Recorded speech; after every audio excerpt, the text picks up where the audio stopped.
Will Tennant here. It's time to talk about WWE 2K18, and well, we've got some lovely news for you. Well, it's not really news, it's 5 things that WWE 2K18 is returning to the game that was previously in 2007. Yes, 10 years ago, or 11 years technically, we had a bunch of tag team moves. You can see this list as we're going through it bit by bit. We don't have as many tag team moves as we should like, but according to the IGN roster reveal, Samoa Joe confirmed that there is more devastating tag team maneuvers in the game, which I'm all for because some of these moves were phenomenal. There's an Edge and Christian one, high angle superplex, a lot of classic moves that the current superstars are now using because they've seen them in the video games, which I just think is fan-dabby-doozy. Yes, just like the Crankies. Some of these animations obviously we're not going to see a repeat because, well, they're just too devastating for real life, but nonetheless, they look cool.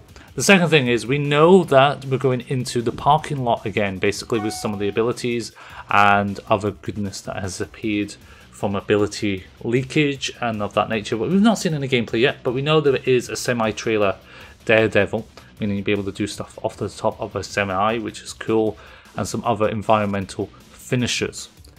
But I still lack a good old-fashioned parking lot brawl from 2007. I mean, what better moment than seeing John Cena fall to his death and still kick out at 1? Well, he gets KO'd. It's just as good, isn't it? Whee!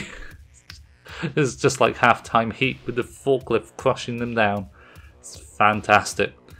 It's going to be fun just playing those matches. It's not going to be a serious thing to play in. Backstage Brawls in 2K17 weren't that fantastic, but it'll be fun to play nonetheless. Now we get to talk about Royal Rumble. Now we know Rumble has been changed a little bit. It's going to be a lot easier to remove people from the match. Now there's one scenario where that is very easy in 2007.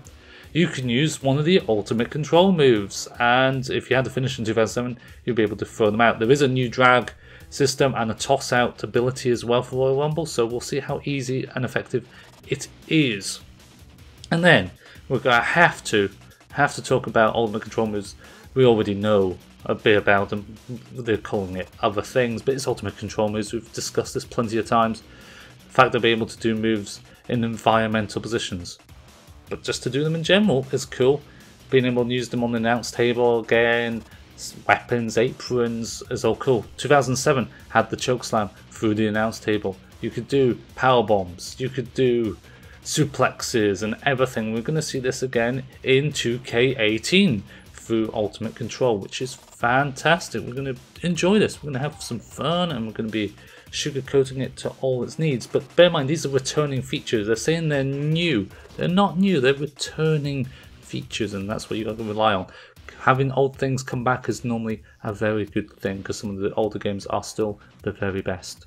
Don't forget to leave a like and subscribe for more WWE gaming goodness. I'm Will Tennant and we'll see you later. Bye bye.